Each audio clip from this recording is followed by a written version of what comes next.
Updated minutes के साथ मैं हूं माहा रशीद। लाहौर एयरपोर्ट से गिरफ्तार किए जाने वाले साबिक वजीर आजम मियां नवाज शरीफ और उनकी साहबजादी मरियम नवाज को अडियाला जेल पहुंचा दिया गया। नवाज शरीफ को इसी सेल में मुंतकिल किया गया है जहां साबिक वजीर आजम यूसुफ रजा गिलानी ने कैद काटी थी। अडियाला जेल में मुजरिम मरियम नवाज को खवातीन के सेल में मुंतकिल किया गया है। जज एहतसाब अदालत मोहम्मद बशीर ने मुजरिमों को अडियाला जेल मुंतकिल करने का हुक्म दिया था, जिसके बाद RP और रावलपिंडी मजिस्ट्रेट अडियाला और पुलिस के सीनियर हुक्काम अडियाला जेल पहुंच गए। जेल के बाहर पुलिस की भारी नफरी तैनात कर दी गई। दूसरी जानिब सहाला रेस्ट हाउस को सब जेल करार देने का नोटिफिकेशन जारी कर दिया गया। नोटिफिकेशन के मुताबिक नवाज शरीफ और दीगर के खिलाफ दौरे रेफरेंसेस पर ट्रायल अडियाला जेल में ही होगा। इनके खिलाफ नैब कोर्ट 1 जेल में मुकदमा सुनेगी। अडियाला जेल में ट्रायल एहतसाब अदालत के जज मोहम्मद बशीर करेंगे। इससे कबल नवाज शरीफ को लेकर खसूसी त्यारा इस्लामाबाद पहुंचा। नैब रावलपिंडी की टीम एहतसाब अदालत के जज के रूबरू हुई। एहतसाब अदालत का दोनों मुजरिमों की जुडिशल कस्टडी का हुक्म दिया। लंदन में रवानगी से कबल मीडिया से गुफ्तगू करते हुए नवाज शरीफ का कहना था कि नैब अदालत के फैसले के खिलाफ अपील दायर करेंगे। पहली मरतबा जेल नहीं जा रहा। मुशर्रफ दौर में भी मुझे अटक किले में कैद किया गया था। वाज़ेह रहे कि एहतसाब अदालत ने रवां माह 6 जुलाई को एवन फील्ड रेफरेंस में साबिक वज़ीर आज़म नवाज शरीफ को 11 और उनकी साहबजादी मरियम नवाज को 8 और दामाद कैप्टन रिटायर्ड मोहम्मद सफदर को 1 साल कैद की सजा सुनाई थी। मुस्लिम लीग नून के कायद नवाज शरीफ पर 80 लाख पाउंड जबकि मरियम नवाज पर 20 लाख पाउंड का जुर्माना भी आयद किया गया था। अदालती फैसले में मरियम नवाज और कैप्टन सफदर को 10 साल तक की भी अवामी ओहदे के लिए नाअहल करार दिया गया था। अगली अपडेट की तरफ बढ़ते हैं। आपको बताते हैं कि साबिक वज़ीर आज़म मियां नवाज शरीफ को जेल में B क्लास दे दी गई है, जबकि मरियम नवाज को सहाला रेस्ट हाउस मुंतकिल नहीं किया जा रहा और उन्हें अडियाला जेल में ही रखा जाएगा। एवन फील्ड रेफरेंस के केस में सजा पाने वाले नवाज शरीफ और उनकी साहबजादी मरियम नवाज को गुज़श्ता रोज़ वतन वापस पहुंचने पर लाहौर एयरपोर्ट से गिरफ्तार किया गया, जिसके बाद उन्हें रावलपिंडी के अडियाला जेल मुंतकिल कर दिया गया। नवाज शरीफ और मरियम नवाज को जेल में रखने से मुताल्लिक प्लान में 3 मरतबा तब्दीली की गई, जिसके बाद नवाज शरीफ को अडियाला जेल में B क्लास मुंतकिल कर दिया गया। जेल मैनुअल के मुताबिक B क्लास में टेलीविजन, अखबार और बेड की सहूलत दी जाती है, जबकि अटैच बाथरूम, पंखा और एक मुश्कती भी दिया जाता है। ज़राए का कहना है कि मरियम नवाज को गुज़श्ता रात अडियाला जेल में ही रखा गया था और उन्हें सहाला रेस्ट हाउस मुंतकिल न करने का फैसला किया गया है। उन्हें खवातीन के सेल में मुंतकिल किया गया है। ज़राए के मुताबिक नवाज शरीफ और मरियम नवाज का मेडिकल चेकअप भी किया गया है, जिसमें मेडिकल टीमों ने दोनों को सेहतमंद करार दिया है। दूसरी जानिब अडियाला जेल मुंतकली के बाद मियां नवाज शरीफ के खिलाफ ट्रायल जेल में ही मुकम्मल करने का फैसला किया गया है।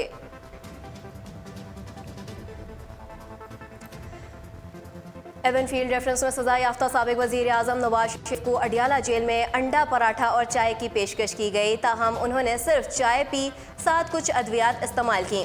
मरियम नवाज ने भी जी भर कर नाश्ता नहीं किया। नवाज शरीफ को अडियाला जेल के हाई सिक्योरिटी जोन में रखा गया है, जहां दोनों ने पहली रात कैद में काटी। जेल ज़राए के मुताबिक मरियम नवाज ने अडियाला जेल की खवातीन सेल में रात गुजारी। नवाज शरीफ और मरियम नवाज ने सुबह फजर की नमाज अदा की। बाद अज़ां दोनों को नाश्ता पेश किया गया। जेल मैनुअल के मुताबिक मियां नवाज शरीफ को अंडा, पराठा और चाय की पेशकश की गई। ताहम नवाज शरीफ ने सिर्फ अडियाला जेल की चाय सुबह नाश्ते में पी और चाय के साथ कुछ अद्वियात भी इस्तेमाल की, जबकि मरियम नवाज ने भी जी भरकर नाश्ता नहीं किया। साबिक वज़ीर आज़म नवाज शरीफ के खिलाफ जारी दीगर 2 नैब रेफरेंसेस का ट्रायल अब जेल में ही होगा, जिसके अहकामात वफाकी हुकूमत ने जारी कर दिए। वज़ारत कानून और इंसाफ की जानिब से जारी किए गए नोटिफिकेशन के मुताबिक इस्लामाबाद की एहतसाब अदालत नंबर 1 नवाज शरीफ और दीगर के खिलाफ अल अज़ीज़िया स्टील मिल्स और फ्लैगशिप इन्वेस्टमेंट रेफरेंस का ट्रायल अडियाला जेल में करेगी। अडियाला जेल में ट्रायल का हुक्म कौमी एहतसाब ऑर्डिनेंस की शिक 16 के तहत दिया गया। साबिक वज़ीर आज़म नवाज शरीफ और उनकी साहबजादी मरियम नवाज के इस्तकबाल के लिए शहबाज शरीफ की क़यादत में चलने वाली रैली एयरपोर्ट ना पहुंच सकी। इतलात के मुताबिक शहबाज शरीफ और उनके बेटे हमजा शहबाज की क़यादत में चलने वाली रैली माल रोड तक पहुंच सकी, जहां कारकुनान से मुख्तसर सा खिताब में शहबाज शरीफ ने रैली ख़त्म करने का ऐलान किया। रैली के दौरान कारकुनान से खिताब में शहबाज शरीफ ने कहा है कि आज रियासती जबर और तशद्दुद की नाकामी का दिन है। उन्होंने कहा कि अवाम खैर आफियत से घरों को वो वापस जाएं। अवाम अब 25 जुलाई को वोट के जरिए फैसला करेगी। उन्होंने कहा कि नवाज शरीफ की वापसी का फैसला कारकुनान ने वोट डालकर करना है। नवाज शरीफ ने वतन वापस आकर साबित कर दिया कि वो हक पर हैं। नून लीगी उम्मीदवारों की कामयाबी ही नवाज शरीफ की कामयाबी है। इलावा अजीज हमजा शहबाज ने अपने वीडियो पैगाम में कहा है कि हमारा काफिला 5 घंटों से रवा दवा है। जज्बा लॉन्ग मार्च में भी था, लेकिन ये लॉन्ग मार्च से दुगना जज्बा है। हमजा शहबाज ने कहा कि दुआ है अल्लाह ताला पाकिस्तान की खैर करे, मुस्लिम लीग नून दोबारा कामयाब हो, दोबारा इसी जज्बे से मुल्क को कायदे आजम का खुशहाल पाकिस्तान बनाएंगे। याद रहे कि लाहौर समेत पंजाब के मुख्तलिफ शहरों में लीगी कारकुनान को गिरफ्तार किया गया और कंटेनर्स लगाकर कई शाहराहें बंद कर दी गई। नवाज शरीफ के इस्तकबाल के लिए लाहौर आने वाले काफिलों को रुकावटों का सामना करना पड़ा। साबिक वज़ीर आज़म शाहिद खाकान अब्बासी को कलर कहार पर रोक लिया गया, जबकि रुकावटों से बचने के लिए दानियाल अजीज़ ने अपनी गाड़ी कश्ती में रखवा कर दरियाए रावी उबूर किया। गुजरावाला से निकलने वाले खुरम दस्तगीर का काफिला साधुकी में पहले रोका गया, फिर जाने की इजाज़त दे दी गई। साहिवाल से आने वाले काफिले को शहर से बाहर रोक लिया गया और कई कारकुनान को गिरफ्तार कर लिया गया। जो कारकुन गिरफ्तारी से बच निकले वो पैदल ही लाहौर चल पड़े। फैसलाबाद में पुलिस ने लाहौर जाने वाले कारकुनान को गाड़ियों से उतार कर हिरासत में ले लिया। बादशाह आईजी पंजाब के हुक्म के बाद सियासी कारकुनों की रिहाई का सिलसिला जारी है।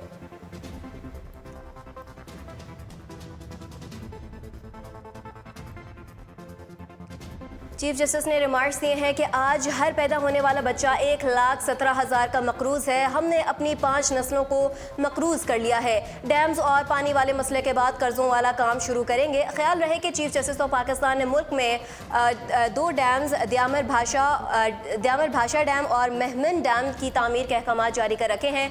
डैम्स की तामीर के लिए चीफ जस्टिस ऑफ पाकिस्तान ने सबसे पहले अपनी जेब से 10 लाख रुपए इतिया किए थे, जिसके बाद ये ट्रेंड बन गया और पाक अफवाज समेत मुल्क के मुख्तलिफ इदारों और अवाम ने भी डैम्स की तामीर के लिए फ़ंड्स में अपना हिस्सा डालना शुरू कर दिया। यही नहीं बल्कि द्यामर भाषा और मेहमन डैम की तामीर की फ़ंडिंग के लिए SMS सर्विस भी मुतारिफ़ करवा दी गई है, जिसके तहत मोबाइल सार्फिन मैसेज सर्विस के ज़रिए 10 रुपये डैमों के अकाउंट में इतिया कर सकते हैं। मोबाइल सार्फिन अपने मोबाइल के मैसेज में डैम लिखें और ये पैगाम 8000 पर अरसाल दें। मैसेज भेजने के कुछ देर बाद सारिफ को एक तस्दीकी पैगाम भी मौसूल होगा।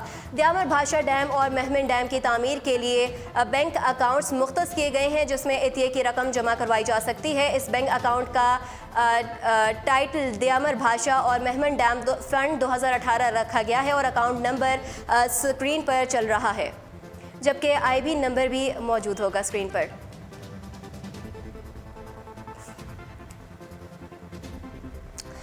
अगली अपडेट की जाने बढ़ते हैं। आपको बताते हैं कि बलूचिस्तान के ज़िला मस्तूंग में खुदकश हमले के नतीजे में बलूचिस्तान अवामी पार्टी के उम्मीदवार नवाबजादा सराज रईसानी समेत 128 से ज़ायद अफराद की शहादत के वाक़े के बाद सूबे की फ़िज़ा सोगवार है। दूसरी जानिब बलूचिस्तान अवामी पार्टी ने भी सानहा मस्तूंग पर 3 रोज़ा सोग का ऐलान किया है, जबकि पार्टी का क्वेटा में होने वाला आज का इंतखाबी जलसा भी मनसूख कर दिया गया। सानहा मस्तूंग में शहीद होने वाले कबायली और सियासी रहनुमा नवाबजादा सराज रईसानी की नमाज जनाजा आज शाम 4:30 पर अयूब स्टेडियम में अदा की जानी थी, जबकि उनकी तदफीन मस्तूंग के इलाके कांग में होगी। ताहम अब जगह तब्दील कर दी गई है और इतलात के मुताबिक मूसा स्टेडियम कैंट में तदफीन कर दी गई है।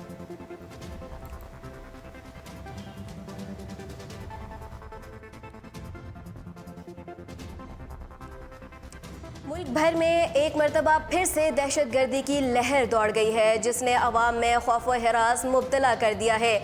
एक रिपोर्ट के मुताबिक आम इंतखाबात के दिनों में इलेक्शन में रुकावट पैदा करने के लिए शिद्दत पसंदों ने 18 सियासतदानों और इलेक्शन कमीशन के 8 अफसरान को निशाना बनाए जाने की मनसूबा बंदी कर ली है। दहशतगर्दी की हालिया लहर के बाद नेक्टा ने आम इंतखाबात 2018 के दौरान 18 सियासी रहनुमाओं और इलेक्शन कमीशन के 8 अफसरान पर दहशतगर्द हमलों के खदशे का इंकशाफ किया है। रिपोर्ट में बताया गया है कि वफाकी वजारत दाखिला के कराची में होने वाले अहम इजलास में इंतखाबी रैलियों और बड़े जलसों पर गैर एलानिया पाबंदी की सिफारिश कर दी गई है। मुल्क में होने वाली हालिया दहशत गर्दी के बाद वफाकी वजारत दाखिला ने सियासी जमातों को एतमाद में लेकर इंतखाबी रैलियों, कॉर्नर मीटिंग से मुताल्लिक नया सिक्योरिटी प्लान तश्कील देने का फैसला भी कर लिया है। दूसरी जानिब दहशत गर्दी की हालिया लहर के बाद नेक्टा ने इंतखाब 2018 के दौरान 18 सियासी रहनुमाओं और इलेक्शन कमीशन के 8 अफसरान पर दहशत गर्द हमलों का खदशा जाहिर कर दिया है और सियासी जमातों के कायदीन की नकलो हमल को महदूद करने के अलावा उनकी सिक्योरिटी में इजाफे की सिफारिश भी की है। महकमा दाखिला सिंध के एक सीनियर अफसर के मुताबिक नेक्टा हुकाम को मुमकिन हमलों से मुताल्लिक ISI और IB की जानिब से आगाह किया गया है और इस हवाले से तमाम सूबाई हुकूमतों और मुतालिका इदारों को भी आगाह कर दिया गया है।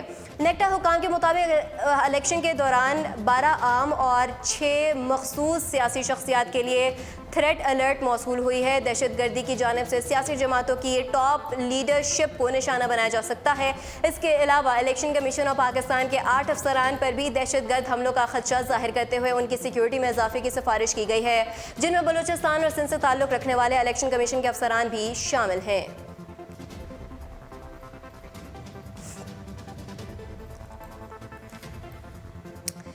और अब खबर शामिल करते हैं इसहाक डार के रेड वारंट के हवाले से। FIA ने साबिक वज़ीर ख़जाना इसहाक डार के रेड वारंट जारी करते हुए उनकी गिरफ्तारी के लिए इंटरपोल को दरख्वास्त दे दी। पनामा केस के फैसले की रोशनी में नैब ने इसहाक डार के खिलाफ आमदन से ज़ायद असासों का रेफरेंस एहतसाब अदालत में दायर किया, जिसमें उन्हें मफरूर करार दिया जा चुका है। सुप्रीम कोर्ट में चीफ जस्टिस ऑफ पाकिस्तान की सरबराही में 3 रुकनी बेंच ने इसहाक डार की वतन वापसी से मुताल्लिक केस की समाअत की, जिस सिलसिले में अटॉर्नी जनरल अदालत में पेश हुए। अटॉर्नी जनरल ने अदालत को बताया कि इसहाक डार के रेड वारंट जारी कर दिए गए हैं। FIA ने वजारत दाखिला की मंजूरी के बाद इंटरपोल को दरख्वास्त कर दी है। दौरान समाअत वजारत दाखिला की जानिब से इसहाक डार की वापसी से मुताल्लिक जवाब भी सुप्रीम कोर्ट में जमा करा दिया गया। जस्टिस सरदार तारक ने अटारनी जनरल से इस्तफसार किया है कि इसहाक डार की बैरून मुल्क जायदाद जब्त करने के हवाले से क्या किया। इस पर उन्होंने बताया कि जायदाद जब्तगी की दरख्वास्त भी रेड वारंट के साथ लगा दी गई है। साबिक वजीर ख़जाना की गिरफ्तारी के लिए इंटरपोल को दरख्वास्त दे दी गई है और उन्हें इंटरपोल के जरिए ही वतन वापस लाया जाएगा। वाज़ेह रहे कि इसहाक डार गुज़िश्ता दौरे हुकूमत में वफाकी वजीर ख़जाना थे। वो पनामा केस फैसले के कुछ अरसे बाद इलाज कराने की गर्ज से लंदन चले गए थे, जिसके बाद वतन वापस नहीं आए।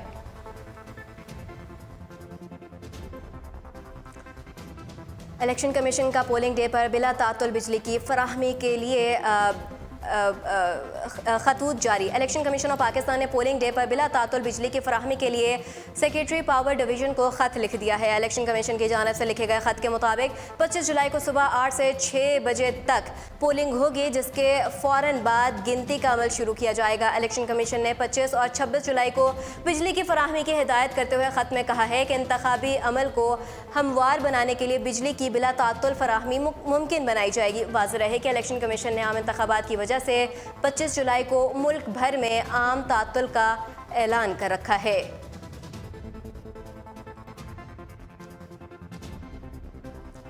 कौमी एयरलाइन ने इस्लामाबाद और कराची से हज ऑपरेशन का बाकायदा आगाज़ कर दिया। जिन्ना इंटरनेशनल एयरपोर्ट से कराची से पहली सरकारी फ़्लाइट PK 7001 मदीना मुनव्वरा के लिए 300 से ज़ायद हाजियों को लेकर रवाना हुई। Deputy head of mission Habibullah Bukhari का कहना था कि सऊदी हुकूमत ने आज़मीन हज के लिए बेहतरीन इक़दामात किए हैं और कोशिश है कि उन्हें बेहतरीन सहूलियात फराहम की जाएँ। आज़मीन हज का कहना था कि कुरानदाजी से लेकर एयरपोर्ट तक हुकूमत के इंतज़ामात बहुत अच्छे हैं और तमाम मालूमात बज़रिया मैसेज उन तक पहुँचाई जा रही थीं। हाजी कैंप में भी आज़मीन ने इंतज़ामिया के रवैये की तारीफ़ की। आज़मीन का कहना था कि उन्हें यकीन है कि मदीना मुनव्वरा में भी पाकिस्तानी सफारत खाना उनकी मुकम्मल रहनुमाई और मदद करेगा। और अब खबरें शामिल करते हैं स्पोर्ट्स के मैदान से। आपको बताते हैं कि फुटबॉल वर्ल्ड कप में इंग्लैंड और बेल्जियम की टीमें तीसरी पोजीशन के लिए हफ्ते को मद्दे मुकाबल आएंगी। मेगा इवेंट की ट्रॉफी का फैसला इतवार को फ्रांस और क्रोएशिया के दरमियान होना है। सेमीफाइनल्स में नाकामी के बाद दोनों मुल्क इंग्लैंड और बेल्जियम के पास घर वापसी से कबल फतह पाने का ये आखिरी मौका है और हर टीम की कोशिश होगी कि वो जीत पर इख्तिताम करते हुए वतन वापस लौटे। इंग्लिश टीम को फाइनल फोर मरहले में क्रोएशिया ने 2-1 से हरा दिया था। इसी तरह बेल्जियम की टीम को सेमीफाइनल में फ्रांस ने 0-1 से ठिकाने लगा दिया। तीसरी पोजीशन के मुकाबले में दोनों टीमों के कोचेस अपनी हतमी 11 में तब्दीलियां कर सकते हैं।